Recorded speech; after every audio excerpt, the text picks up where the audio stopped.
ચલો આપણે સ્ટાર્ટ કરીએ. આજે આપણે ટોપિક ભણીશું જ્યોમેટ્રી ઓફ એરિયલ ફોટોગ્રાફ. તમારા સિલેબસમાં જે સેકન્ડ ચેપ્ટર છે ને, photographic imaging and digital imaging, એમાં one of the topic is geometry of the aerial photograph. તો આજે આપણે એ સ્ટાર્ટ કરીએ છીએ.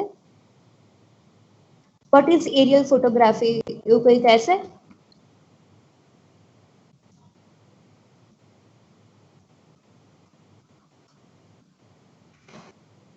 Hello,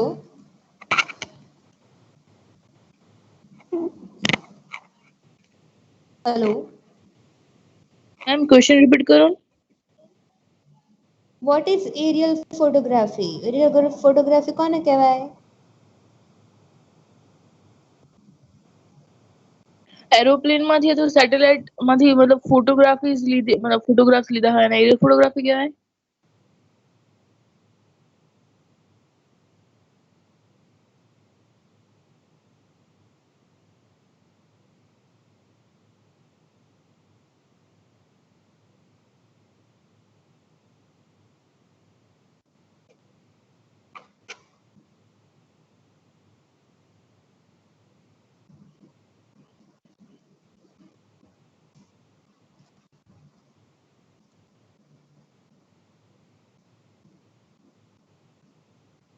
hello.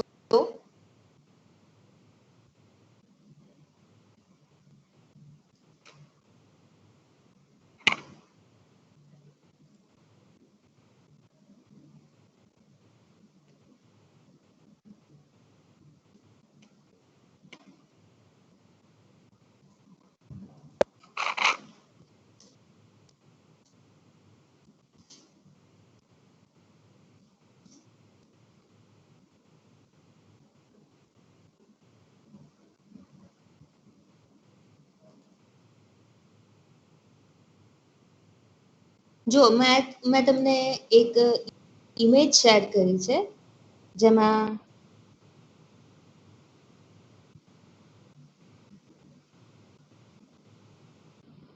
તમને એરિયલ ફોટોગ્રાફીની જ્યોમેટ્રી બતાવેલું છે.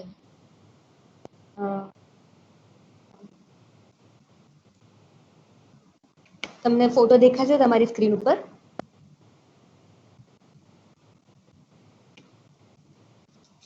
પહેલા તો કઈ કઈ ટર્મિનોલોજી યુઝ થાય છે કોઈ પણ વર્ટિકલ એરિયલ ફોટોગ્રાફને સમજવા માટે? તો સૌથી પહેલા તો હોય છે ફોકલ લેન્થ, પછી હોય છે અલ્ટિટ્યુડ અબાવ ધ સી લેવલ. બરાબર, કે તમારી ફ્લાઇટ જે છે અથવા તો જ્યાંથી તમે ફોટો ક્લિક કરો છો એની હાઇટ કેટલી છે. Next is positive point, flight direction શું છે, ઓપ્ટિકલ એક્સિસ કોને કહેવાય, ગ્રાઉન્ડ લેવલ કયું છે, એક્સપોઝર સ્ટેશન ક્યાં લોકેટેડ છે. બરાબર, તો આટલી ટર્મિનોલોજી યુઝ થતી હોય છે કોઈ પણ ફોટોગ્રાફની જીઓમેટ્રીને અન્ડરસ્ટેન્ડ કરવા માટે. તો સૌથી પહેલા તો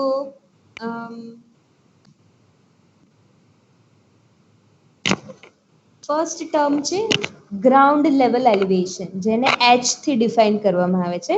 તમારા આ ફિગરમાં એ બતાવેલું નથી, ડાયરેક્ટ સી લેવલથી જ કેલ્ક્યુલેટ કરેલું છે. પણ બંનેમાં ડિફરન્સ શું છે હું તમને કહું છું. પહેલા કોઈ પણ જગ્યાનું લેવલ અથવા તો એલિવેશન આપણે વિથ રિસ્પેક્ટ ટુ સી સરફેસથી મેજર કરીએ છીએ.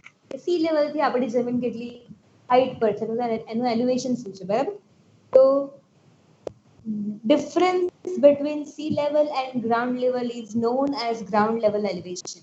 તો ગ્રાઉન્ડ એલિવેશન, જેને એચ થી ડિફાઇન કરવામાં આવે છે. એચ થી એટલે ગ્રાઉન્ડ લેવલ થી લઈને તમારું એક્સપોઝર સ્ટેશન, મતલબ કે જ્યાંથી તમે ફોટો અથવા તો જે એરિયલ ફોટોગ્રાફી ક્લિક કરો છો. ધારો કે મેં પ્લેનમાં સેન્સર મૂક્યું, બરાબર, તો એ સેન્સરની હાઇટ થી લઈને ગ્રાઉન્ડ સરફેસ સુધીની હાઇટને તમે altitude અબાવ the ground level A consider કરો છો. અને એના માટે આ ટર્મિનોલોજી યુઝ થાય છે, અલ્ટિટ્યુડ અબાવ ધ ગ્રાઉન્ડ લેવલ. ને ટોટલ હાઇટ, જ્યારે તમે તમે સી લેવલના રેફરન્સથી કન્સિડર કરો છો તો જે લેન્સની હાઇટ છે ત્યાંથી લઈને તમારે નીચે સી લેવલ સુધીની હાઇટ મેજર કરવાની હોય તો એને કહેવાય છે અલ્ટિટ્યુડ અબાવ ધ સી લેવલ, જેને એચ ડેશ તરીકે ડિફાઇન કરવામાં આવે છે. અલ્ટિટ્યુડ અબાવ ધી ગ્રાઉન્ડને તમે એચ થી ડિફાઇન કરો છો, કેપિટલ એચ. અને ગ્રાઉન્ડ લેવલ એલિવેશન કે જેમાં તમે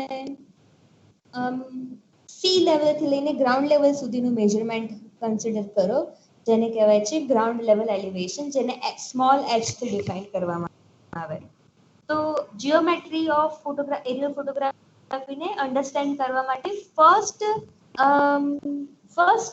પેરામીટર છે, ફર્સ્ટ ફંક્શન કહી શકાય, પેરામીટર કહી શકાય, that is a scale of photograph. Scale of photograph આપણે scale of map જો ભણ્યા is equivalent to the photographic scale. Like એનું બંનેનું ઇન્ટરપ્રિટેશન સેમ છે કે જે રીતે મેપમાં આપણે કેવી રીતે ઇન્ટરપ્રિટ કરીએ છીએ કે ભાઈ 1 centimetre on map is equivalent to 1000 meters on ground. એટલે તમે 1 સેન્ટીમીટરની જો મેપ ઉપર લાઈન ડ્રો કરો તે ગ્રાઉન્ડના 1000 મીટર્સ મતલબ 1 કિલોમીટરની લેન્થ રિપ્રેઝન્ટ કરે, રાઈટ? તો એવી જ રીતે સ્કેલ ઓફ ફોટોગ્રાફ પણ લાઈક એરિયલ ફોટોગ્રાફીમાં જો 1 સેન્ટીમીટરની તમારી વેટ લાઈન જે છે અથવા તો જેટલું લેન્થ છે એ સપોઝ ગ્રાઉન્ડ ઉપર તમને 100 મીટર્સ તમારું ડિસ્ટન્સ રિપ્રેઝન્ટ કરે. 100 meters equals to 10,000 centimeters, બરાબર? તો તમારું સ્કેલ શું થયું એરિયલ ફોટોગ્રાફી માટેનું? 1/10,000 is will be your scale of the photograph, બરાબર? કે કેટલા તમારું ફોટોનું સ્કેલ શું છે એ ડિફાઇન આ રીતે કરી શકાય છે. જે રીતે આપણે મેપના સ્કેલને ડિફાઇન કરીએ છીએ સેમ વેથી સેમ મેથડથી તમે ફોટોગ્રાફના સ્કેલને ડિફાઇન કરો છો. Scale of the aerial photographs can be computed either by considering the ratio of a flying height above the ground and the focal length, બરાબર? or scale factor થી રીતે calculate કરી શકાય. તો એનો ઇક્વેશન છે S equals to S stands for scale of photograph, aerial photograph, equals to F upon H, બરાબર? F is focal length, બરાબર? focal length upon height above the ground, flight height મતલબ તમારી જે સેન્સર મૂક્યું છે તમે જે એરોપ્લેનમાં કે કોઈ પણ પ્લેટફોર્મ ઉપર એ કેટલી હાઈટ ઉપર છે એ બંનેના રેશિયોથી તમને scale of the aerial photograph મળશે. આપણે મેપમાં એવું નથી કરતા, મેપમાં આ રીતે સ્કેલ ડિફાઇન નથી કરતા. મેપમાં લાઈક આપણે એકચ્યુઅલ જે રિપ્રેઝન્ટ કરવું હોય એનો પ્રપોર્શનાલિટી રેશિયો આપણે કન્સિડર કરીને એને કેલ્ક્યુલેટ કરતા હોઈએ છે. પણ એરિયલ ફોટોગ્રાફીમાં આનું ઇક્વેશન છે કે F equals to F upon H. F stands for focal length and H stands for flight height above the ground, જેને H તરીકે ડિફાઇન કરવામાં આવે છે, જેને સ્કેલ કહેવામાં આવે છે, સ્કેલ ઓફ એરિયલ ફોટોગ્રાફ, બરાબર? આ ફર્સ્ટ ટર્મ હતી જે તમે જેનાથી geometry of vertical aerial photograph સમજી શકો, બરાબર? પછી નેક્સ્ટ છે ટોપોગ્રાફિકલ એલિવેશન જો ડિક્રીઝ થશે તો ઓટોમેટિકલી એ પોર્શનમાં સ્કેલનો વેલ્યુ સ્મોલ થઈ જશે. એટલે એવું કહેવા માંગે છે કે જ્યાં એલિવેશન ડિફરન્સ છે, ધારો કે મેં એક ફોટો લીધો એમાં સપોઝ આખું ગુજરાત કવર થઈ જાય છે, બરાબર? આપણે એવું અસ્યુમ કરીએ કે મેં વર્ટિકલ ફોટો લીધો એમાં આખું સ્ટેટ કવર થઈ જાય છે. તો સ્ટેટમાં અલગ અલગ જગ્યાએ અલગ અલગ એલિવેશન હશે. એક કોન્સ્ટન્ટ નંબર ઓફ એલિવેશન તો પોસિબલ નથી કે ભાઈ સી લેવલથી જમીનનું ગ્રાઉન્ડનું ગ્રાઉન્ડ લેવલનું જે ડિસ્ટન્સ છે ઇક્વલ નથી રહેવાનું, તો દરેક જગ્યાએ અલગ અલગ રહેશે. તો શું કહે છે કે એચ ની વેલ્યુ જ્યાં ડિક્રીઝ થયેલી હશે ત્યાં સ્મોલર સ્કેલ જનરેટ થશે. મતલબ એ સ્મોલર લાઈક સ્કેલની એચ ની વેલ્યુ ઓછી જનરેટ થશે. मतलब કે એ દર કે 1 સેન્ટીમીટર સપોઝ 100 મીટર્સ ને ઓન એન એવરેજ રિપ્રેઝેન્ટ કરતું હતું, તો હવે સ્કેલ ઓછો થઈ જવા મતલબ કે 1 સેન્ટીમીટર 200 મીટર્સ ને રિપ્રેઝેન્ટ કરશે, એટલે સ્કેલની વેલ્યુ કેવી થઈ જાય, નાની થઈ જશે, બરાબર. તો આવી કોઈ વેરિએશન આવે છે તમારા એલિવેશનમાં અથવા તો ફ્લાઇટ હાઇટમાં ડિફર થાય છે, તો તમે average focal length will be fixed, બરાબર. તો તમે એવરેજ હાઇટ લો છો, એવરેજ ફ્લાઇટ હાઇટ કેટલા હાઇટ ઉપર રન થઈ. ધારો કે મેં તમને એવું કીધું હતું કે રિમોટ સેન્સિંગમાં સ્પેશિયલ ફ્લાઇટ્સ થી રીડિંગ લેવામાં આવે છે કે ભાઈ એવા પ્રેક્ટિકલ્સ કરવામાં આવે કે જેમાં તમે તમારું પ્રેક્ટિકલ પોતે ડિઝાઇન કરેલું હોય, જાતે ડિઝાઇન કરેલું એક્સપેરિમેન્ટ, મને આટલા ટાઈમના આટલી જગ્યાના રિઝલ્ટ્સ જોઈએ છે, બરાબર. તો તમે શું કરશો, સપોઝ એરોપ્લેન છે કે કોઈ બી ડ્રોન છે કે કોઈ બી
હેલો, લગભગ કનેક્શન જતું રહ્યું હતું, મને સુધી ખ્યાલ છે.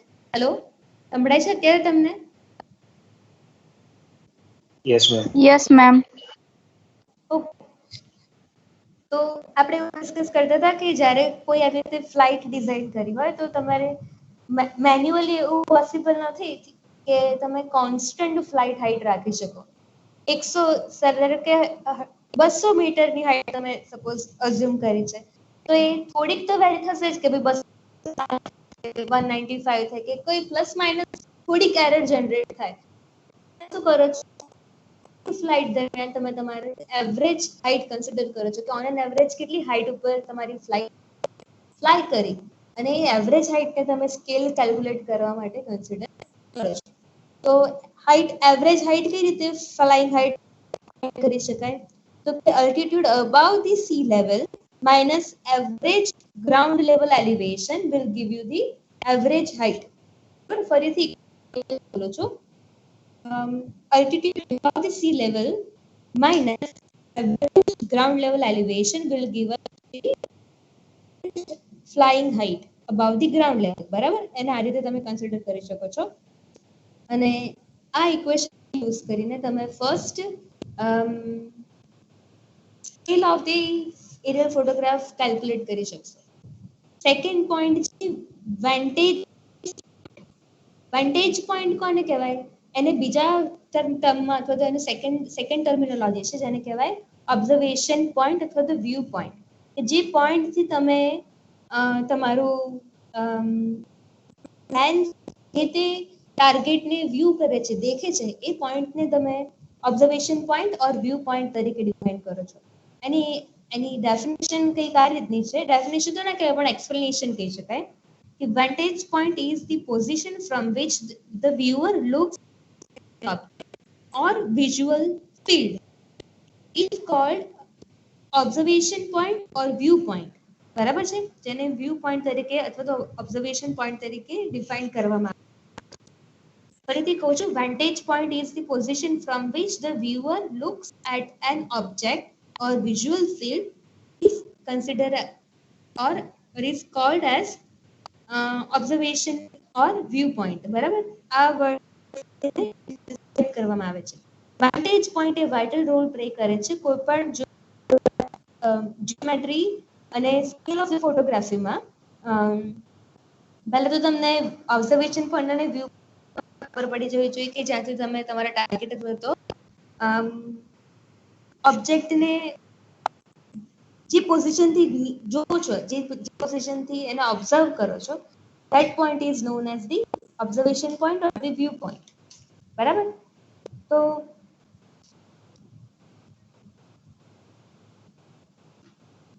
vantage જે છે એ તમારે ઓફ ધ ફોટોગ્રાફી અને જ્યોમેટ્રી ઓફ ધ ફોટોગ્રાફીને અફેક્ટ કરે છે.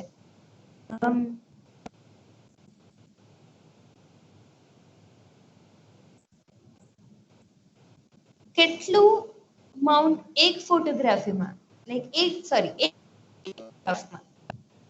કેટલું ગ્રાઉન્ડ ટાર્ગેટ કવર થઈ શકે એ ડિપેન્ડ થાય કઈ પેરામીટર્સ પર કરે. First one focal length of the lens, focal length of the lens, altitude of vantage point, format and size of the film.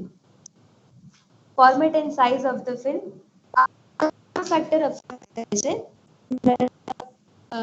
Ground ટાર્ગેટનું કેટલું કવર હોઈ શકે એને ડિફાઇન કરવા માટે. આપણે સેટેલાઇટ્સમાં જોયું હતું કે સ્પાશિયલ રિઝોલ્યુશન જે છે એનાથી ખબર પડે કે પર પિક્સેલ અથવા તો એક વિધિન વન કેટલો એરિયા કેટલા અમાઉન્ટ સ્કેન કરી શકે. બરાબર, તો same type of terminology same type of concept આપણે જીઓમેટ્રી ઓફ વર્ટિકલ એરિયલ ફોટોગ્રાફીમાં યુઝ કરીએ છીએ, જેને તમે વોન્ટેજ પોઈન્ટ તરીકે રિફર કરો છો. તો કયા પોઈન્ટ્સ જે છે એ ground observation to the ground ટાર્ગેટને કવરેજ કેટલું છે એને અફેક્ટ કરી શકે. The first one is focal length of the lens. First one is focal length of the lens. Second one is altitude of vantage point. કે કેટલા ઉપરથી તમે એને ઓબ્ઝર્વ કરો છો. ને format and size of the film. હવે આ જે છે એ ફોટોગ્રાફિક ઇમેજિંગ થઈ છે, ડિજિટલ ઇમેજિંગની. ડિજિટલ ફિલ્મની મેટર નથી કરતું. લાઈક ફોર્મેટ મેટર છે, તો બધાનું રિઝોલ્યુશન રેડિયોમેટ્રિક કેટલું છે એ મેટર કરશે. કેમ કે જેટલું આપણે જોયું કે રેડિયોમેટ્રિક રિઝોલ્યુશન હાયર હોય એટલું ફાઇલની સાઇઝ ઇન્ક્રીઝ થઈ જશે અથવા તેની સાઇઝ મોટી થતી જશે. પણ જ્યારે ફોટોગ્રાફિક ઇમેજિંગમાં તમે જ્યારે આપણે જૂના કેમેરામાં કેવા ફિલ્મ ઉપર ફોટો લેતા હતા, તો એ વખતે કયા પેરામીટર્સ અફેક્ટ કરી છે? ફિલ્મ ફોર્મેટ કેવું છે અને એની સાઇઝ કેવી છે એ ડિપેન્ડ કરે છે તમારા કેપ્ચર ઓફ ધી કેટલું ગ્રાઉન્ડ કેપ્ચર કરી શકે એને. તો આ 3 પોઈન્ટ જે ને અફેક્ટ કરી શકે.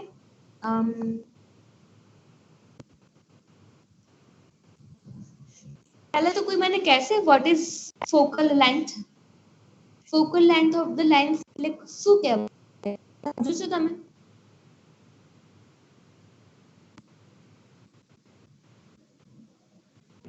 સેન્ટર ઓફ કર્વેચર નું હાફ ડિસ્ટન્સ ફોકલ લેન્થ એટલે સેન્ટર ઓફ કર્વેચર નું હાફ ડિસ્ટન્સ ના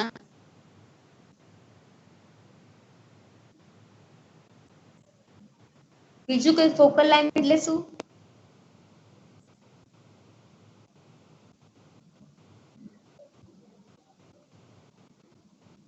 નથી ખબર? ફોકલ લેન્થ નથી ખબર?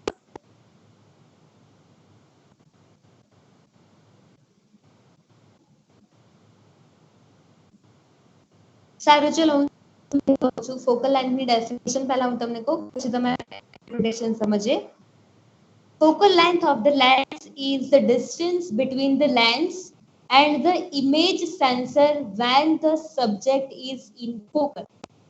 બરાબર, ફરીથી કહું છું, ફોકલ લેન્થ ની ડેફિનેશન શું છે ફરીથી સાંભળજો. Distance between the lens and the image sensor when the subject is in focus. બરાબર, when the subject is in focus કહેવાય છે lens. તમે f થી તમે એને ડિફાઇન કરો છો. આ તમે ટેન્થમાં જે લાઈક અલગ અલગ મિરર્સ અથવા તો આપણને પાર્ટ આવતું હતું, ખબર છે, આખું લેસન આવતું હતું કે ભાઈ કોન્કેવ હોય તો કેવું કે કઈ જગ્યાએ ફોકલ લાઈન કે બધા જ રેસ કમ્બાઈન થતો તો મર્જ, સિમ્પલ ભાષામાં કહીએ તો કે ધારો કે કોન્વેક્સ લેન્સ છે તો જ્યારે આવતા હશે એની અધર સાઈડ લાઈક એની ઓપોઝિટ સાઈડ તમારા બધા જ રેસ એક જ પોઈન્ટ મીટ થશે. એ લેન્સ ડિસ્ટન્સ થી લાઈક લેન્સ ના પોઈન્ટ થી જે પોઈન્ટ ઉપર બધા જ રેસ કમ્બાઈન અથવા તો મર્જ થાય છે અથવા તો એટલા ડિસ્ટન્સ ને ફોકલ લેન્થ તરીકે ડિફાઇન કરો છો. કોન્કેવ લેન્સ છે તો કોન્કેવ લેન્સમાં શું થશે, જે ડાયરેક્શનમાંથી તમારા રેસ આવે છે, જ્યાંથી તમારા રેસ એઝ એન ઇનપુટ આવે છે, એ જ સેમ ડાયરેક્શનમાં તમારો ફોકલ પોઈન્ટ અથવા તો જ્યાં એક સિંગલ પોઈન્ટ મળશે કે જ્યાં તમને બધા જ રેસ એક જ પોઈન્ટ ઉપર મીટ થતા હશે.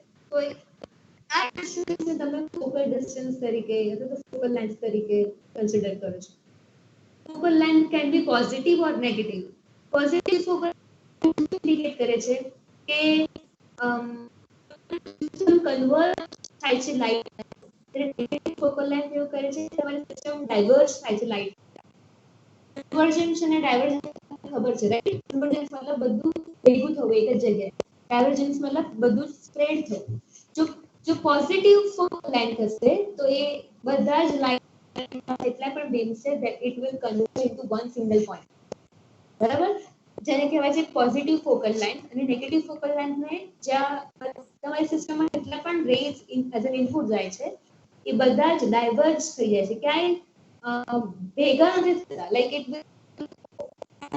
એકબીજાને પેરેલલ જ ટ્રાવેલ કરે.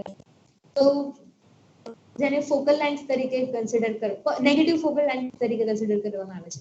આપણી આંખને કીકી તમે કદાચ જુઓ તો તમને કદાચ આવું આપણે ડિસ્ક્રિપ્શન શીખ્યા છીએ પહેલા, આપણે બહુ દૂરનું જોઈએ છે તો આપણી કીકી બહુ ઝીણી થઈ જાય છે, મને જ્યાં સુધી ખ્યાલ છે. તો શું કરે છે, ફોકલ લેન્થ ઇન્ક્રીઝ કરી દે છે. જોઈશું બહુ નજીકનું વાંચવું હોય છે તમારે તો તમારી ફોકલ લેન્થ નાની થઈ જાય છે.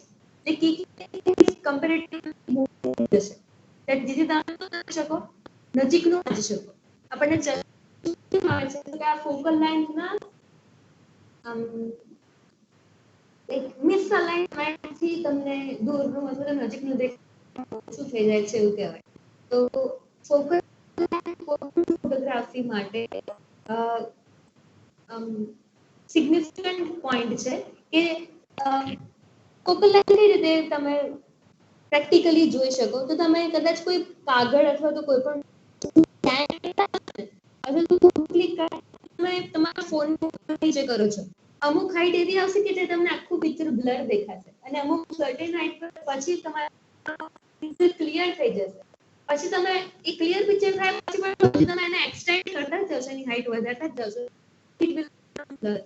બરાબર, તો જ્યાં તમને એકદમ ક્લિયર કટ પિક્ચર મળે છે એ તમારી એક્યુરેટ અથવા તો એક્ઝેક્ટ ફોકલ લેન્થ છે કે જ્યાં તમને બધા જ ઓબ્જેક્ટ જે રિફ્લેક્ટ થાય છે, રિફ્લેક્શન જે છે it will meet at one single point. સૌથી હાઈએસ્ટ. તો આ પોઈન્ટને કહેવાય છે focal length. Focal length A one of the significant parameter છે.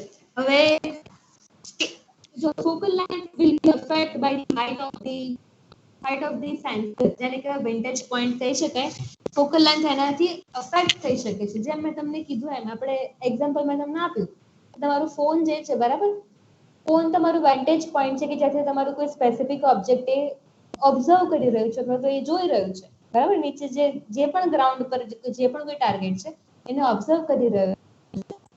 તો focal length will be accurate and your photo will be clear. Otherwise blur generate થશે તમારા. એડજસ્ટમેન્ટ ઉપર નીચે હાઈટ એડજસ્ટમેન્ટ કરે છે જેનાથી બ્લરનેસ ના રહે, અથવા તો એ બ્લર એકદમ ક્લિયર થઈ જાય. ફોકલ લેન્થ ફોટો બરાબર, તો વેન્ટેજ ફોકલ લેન્થ ઇઝ કો રિલેટેડ અથવા તો ઇન્ટર રિલેટેડ. હવે વેન્ટેજ પોઈન્ટ ચેન્જ થાય તો લાઈક થિયોરિટિકલી અથવા ઇવન ઇન પ્રેક્ટિકલી તમારી સ્કેલ ઓફ ઇમેજ ચેન્જ થઈ જાય. એટલા માટે કોઈ પણ ફ્લાઇટ હોય છે અથવા તો કોઈ પણ ટાર્ગેટ જે આપણે સેટેલાઇટ પણ પ્લેનની કોઈ ફિક્સ ઓર્બિટ નથી, એનું એલિવેશન થોડું થોડું ચેન્જ થયા રાખે, એટલે કે ફિક્સ એક્યુરેટ નથી. તો એવી કોઈ એવા પિક્ચર તમારી scale of image will be change.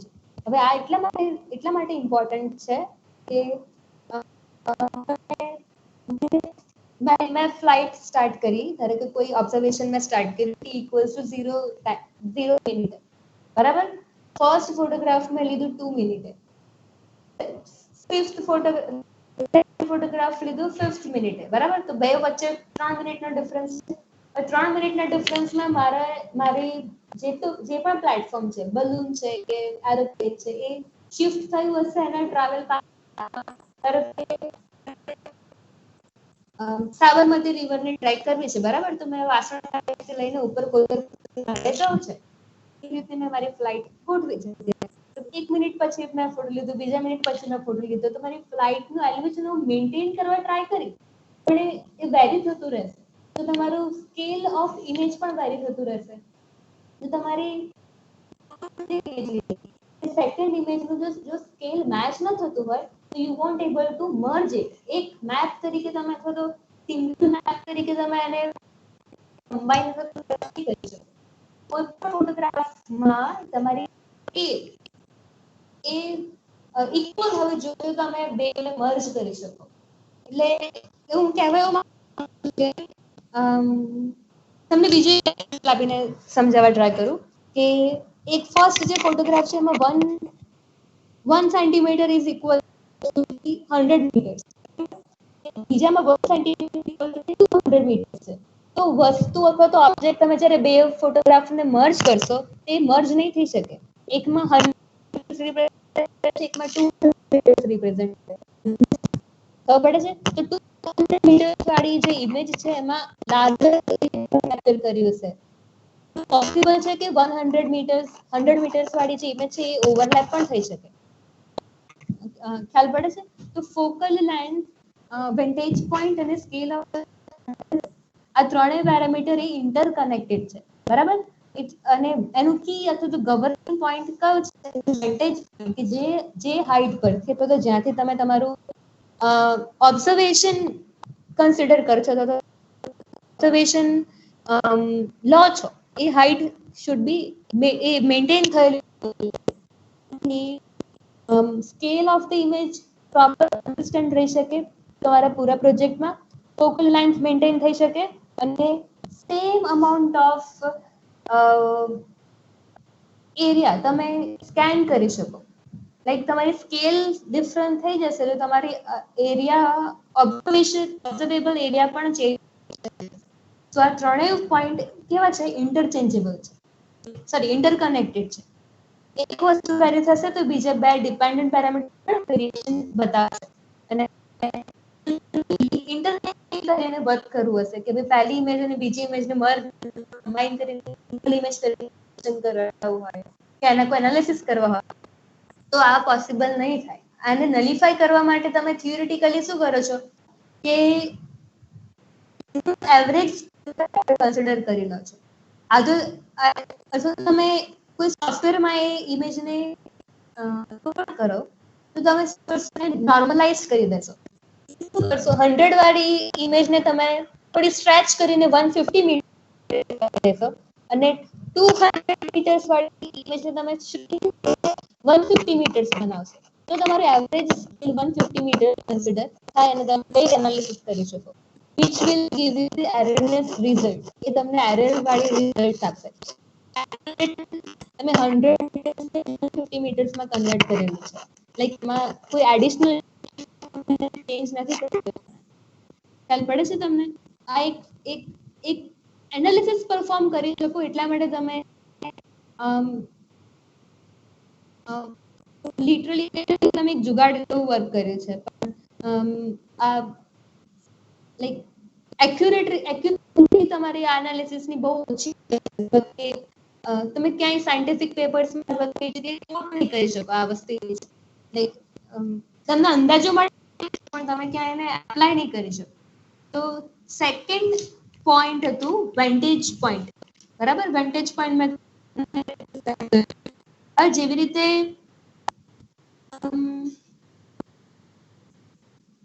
આપણે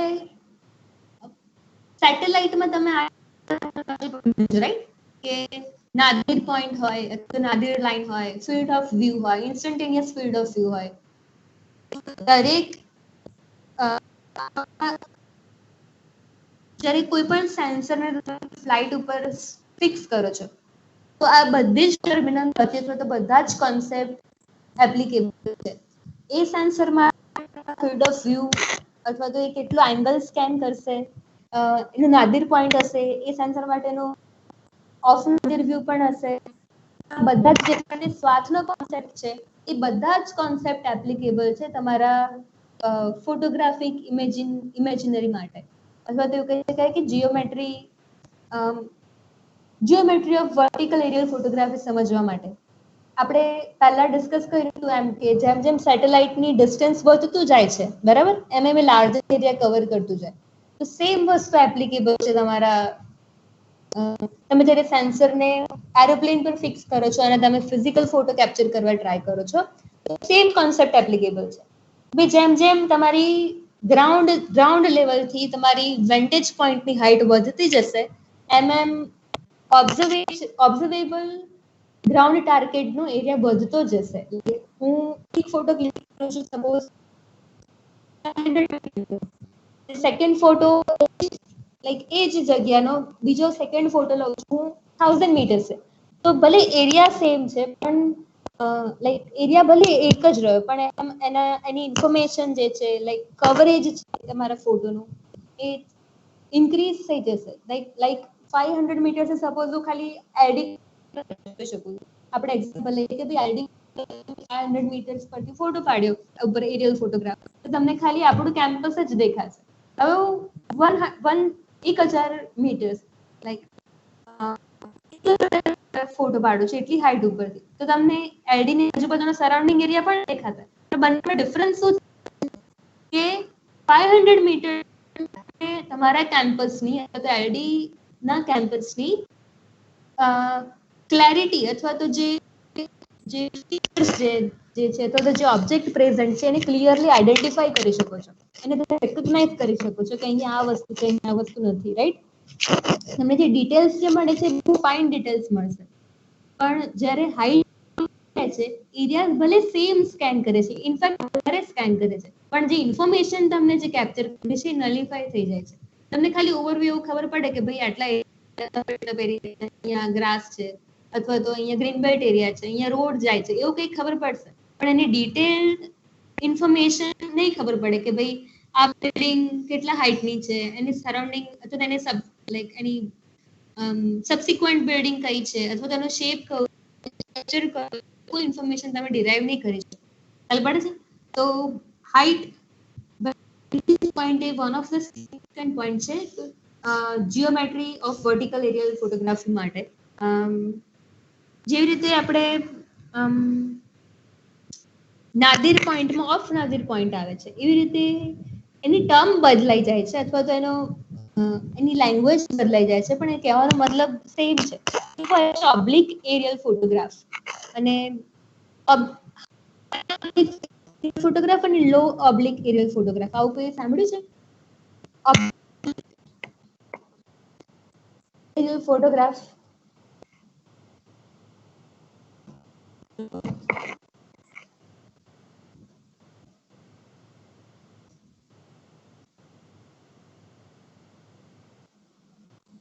हेलो हेलो ले बोला तो बोल नहीं की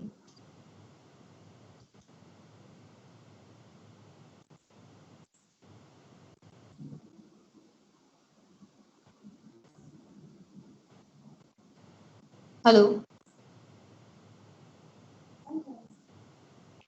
ના મેમ નહીં સાંભળ્યું.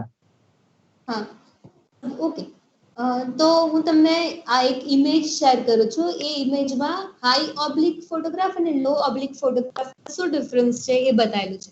પહેલા તો ઓબ્લિક એટલે શું? આપણે સેટેલાઇટમાં કેવું 90 પોઈન્ટ હતું, સેન્ટરમાં 90 ડિગ્રી એ જે પણ દેખાશે એ ઓબ્ઝર્વ, બરાબર? અને ઓફ નાગર વ્યૂ હતું જેમાં સાઈડમાં સ્કેન કરતા like scan automatically area, right? એને ઓબ્લિક ઓફ વ્યૂ કરતા, બરાબર? તો આ તમારું જે કેમેરા જે છે એ અપ્રોક્સિમેટલી જો 30 ડિગ્રી ના એંગલમાં સાઇડ વ્યૂ સ્કેન કરે છે, તો એ લો ઓબ્લિક ફોટોગ્રાફ છે. હાઈ ઓબ્લિક ફોટોગ્રાફમાં તમે હોરાઇઝન જોઈ શકો છો, મતલબ એનું એંગલ ઇન્ક્રીઝ થઈ જશે greater than 30, like greater than 45 degree centigrade, like sorry greater than 45 degree angle તમારું હશે તમારા ફોટોગ્રાફમાં. જો તમને એક ઇમેજ ત્રણેય ટાઈપના ફિગર્સ એક સાથે, ત્રણેય ફિગર્સ કે વર્ટિકલમાં કહેવાય, હાઈ ઓબ્લિક ને કહેવાય અને લો ઓબ્લિક ને કહેવાય. એક જ ફોટો જેમાં તમને ખબર પડશે કે હાઈ કોને કહેવાય, લો ઓબ્લિક કોને કહેવાય અને વર્ટિકલ ફોટોગ્રાફ કોને કહેવાય. હાઈ અને લો ઓબ્લિકમાં હાઈ ઓબ્લિકમાં તમે હોરાઇઝન જોઈ શકો, મતલબ હોરાઇઝન તો ખબર પડે ને તમને કે આપણે ગુજરાતીમાં હોરાઇઝન એટલે શું કહીએ છીએ? જમીન અને આકાશ એક જ પોઈન્ટ ઉપર મીટ અથવા તો મળતા દેખાતા હોય, લાઈક બે એક જ જગ્યાએ મળી જતા હોય, આપણે એ ઇમેજનરી લાઈન હોરાઇઝન લાઈન અથવા તો હોરાઇઝન પોઈન્ટ કહીએ છીએ. તો તમે હાઈ ઓબ્લિક ફોટોઝમાં એ હોરાઇઝન વ્યૂ અથવા તો જોઈ શકો છો, લાઈક એને દેખી શકો છો. એને હાઈ ઓબ્લિક ફોટોગ્રાફ કહેવાય.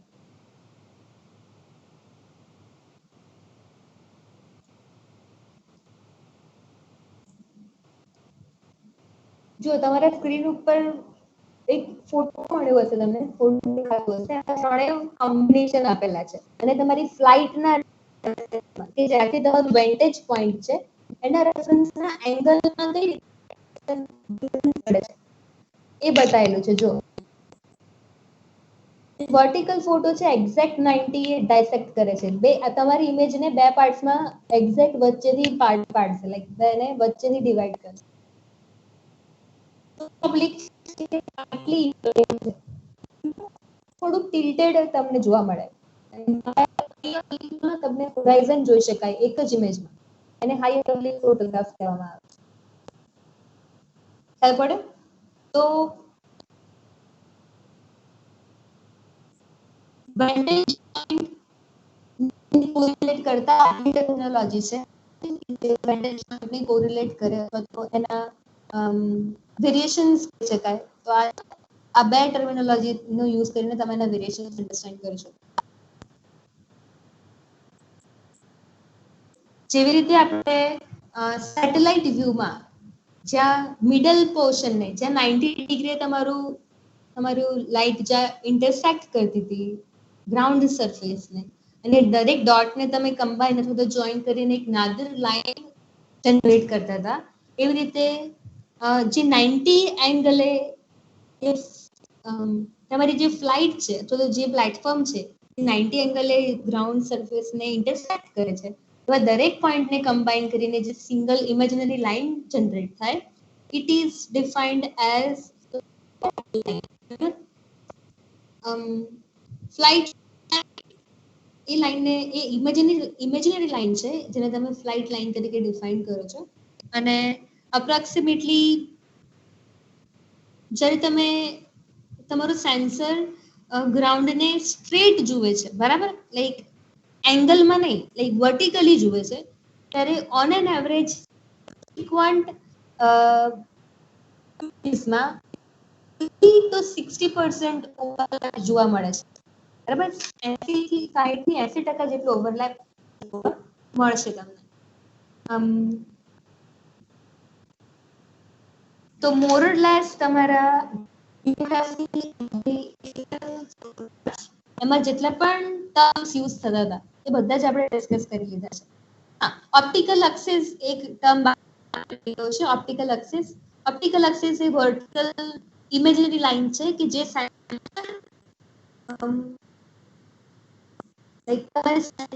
અને ગ્રાઉન્ડ ને મેચ કરતી જે વચ્ચે લાઈક એ બંને પોઈન્ટને ઇમેજિનરી લાઈન તમે it is considered as an optical બરાબર. તો કયા ટર્મિનોલોજી યુઝ થાય છે geometry of the aerial photography ને understand? First is sea level, ground level, પછી ગ્રાઉન્ડ લેવલ એલિવેશન, પછી altitude above the ground level, altitude above the sea level, focal length, પછી vantage point, optical axis,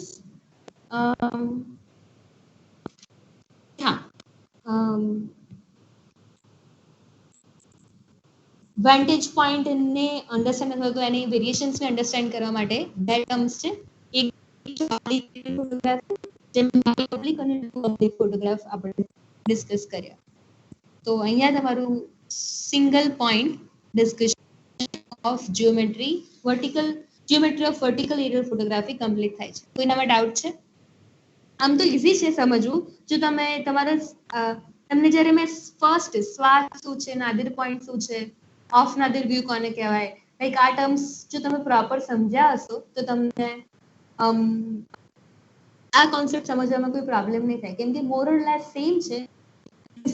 ખાલી એક જ વસ્તુનો છે. Difference શું છે? સેટેલાઇટમાં તમે ક્યારે ફોકલ લેન્થ અઝ્યુમ નથી કરતા. સેટેલાઇટ બે સેન્સરમાં ક્યારે પણ ફોકલ લેન્થ નથી આવતી. અરે અહીંયા focal length important role play કરે છે તમારા સ્કેલ ઓફ ધ માટે, અથવા તો કેટલી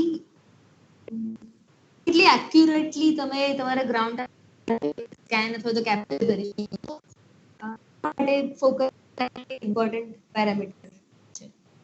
કોઈને કોઈ છે આમાં?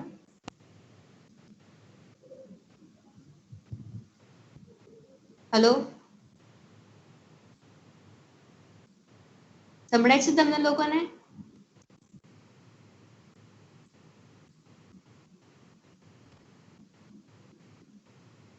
હેલો,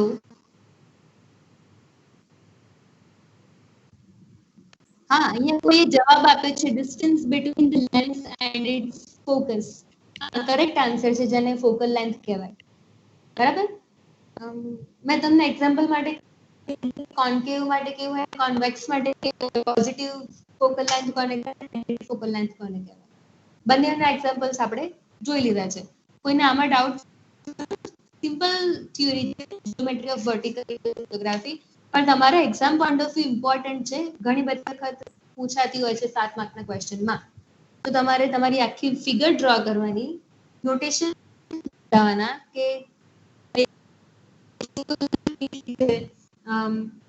સી લેવલ થી ઓલ્ટિટ્યુડ કેટલું છે, ગ્રાઉન્ડ લેવલ ક્યાં છે, લાઈક જે જીઓમેટ્રી છે આખી ડ્રો કરવાની અને ઇન્ડિવિજ્યુઅલ લિસ્ટ કરવાના અને ડિફાઇન કરવાના બરાબર. અને ઇક્વેશન લખવાના હોય છે તમારે, સ્કેલના ઇક્વેશન જે મેં તમને કીધા, s = f/h જે જેનરિક ઇક્વેશન છે.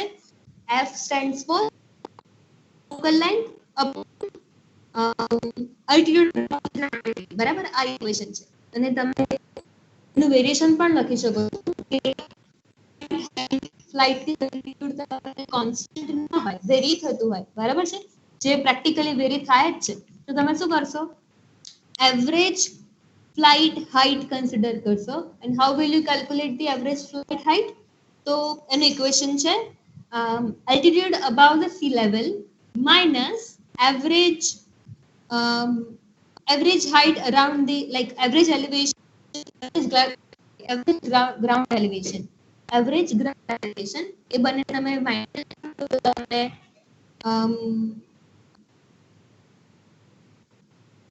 કોઈ આવ્યું મેડમ છે અહીંયા જ અંદર આવી.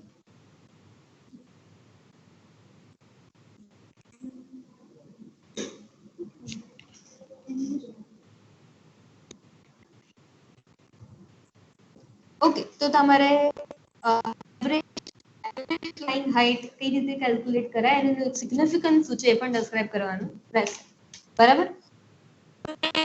આ ક્વેશ્ચનમાં અને લાઈક હાઈ ઓબ્લિક શું કહેવાય, લો ઓબ્લિક શું કહેવાય એ સ્કીપ કરી એક્ઝામ પોઈન્ટ ઓફ વ્યૂ તો ચાલશે, પણ આખી જીઓમેટ્રી તમારે 3 પોઈન્ટ તો ખાસ સમજાવવા પડશે. સ્કેલ કોને કહેવાય, ફોકલ લેન્થનું ઇમ્પોર્ટન્સ અને પોઈન્ટ કોને કહેવાય, આ 3 ટર્મિનોલોજી ખાસ સમજાવેલી રહેશે, બરાબર? આમાં કોઈને ડાઉટ છે ખરું આ પોઈન્ટમાં?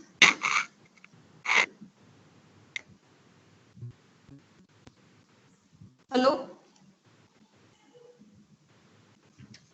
હેલો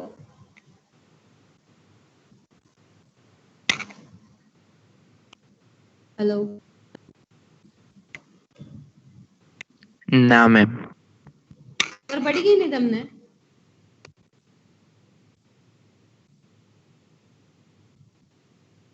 તમને સમજાય છે કહું છું? Yes, ma'am. ઓકે, નેક્સ્ટ ક્લાસમાં નવો ટોપિક કરીશું બીઆરએસ માં, અને આ ગુરુવારે જેનું પ્રેઝન્ટ છે એ પ્રિપેર કરી દે. બુધવારે કાલે જ મતલબ એટલે મેં તમને 2 પ્રેઝન્ટેશન પૂરવ અથવા તો પૂરવ જ હતો ને એનું નામ શું પેલા છોકરાનું?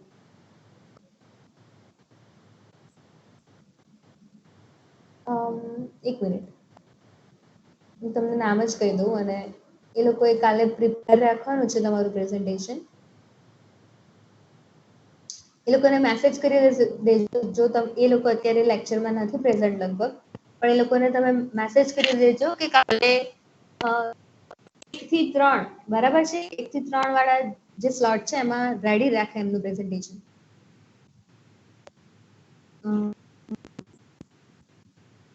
કાયસ્થ પૂરવ, હા જ છે, બરાબર છે. યુઝર સ્પેક્ટ્રોસ્કોપીનું પ્રેઝન્ટેશન બાકી રહી ગયું છે, તો એ લોકોએ નહીં.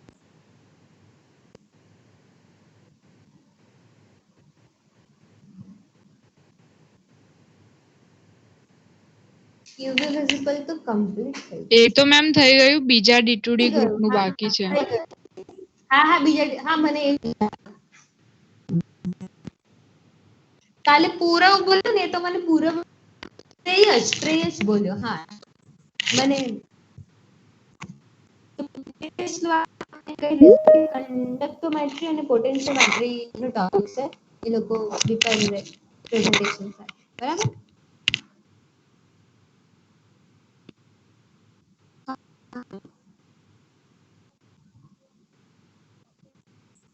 એમ અમારું કાલે છે પ્રેઝન્ટ. તમે બોલ.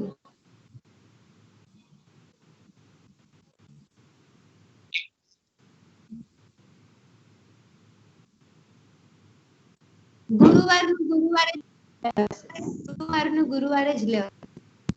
હા બીઆરએસ ગુરુવારે જ આવે છે.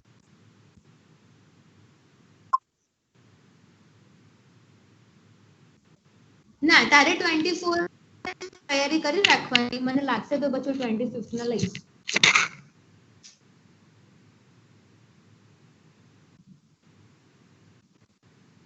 હા એ લોકોને કાલે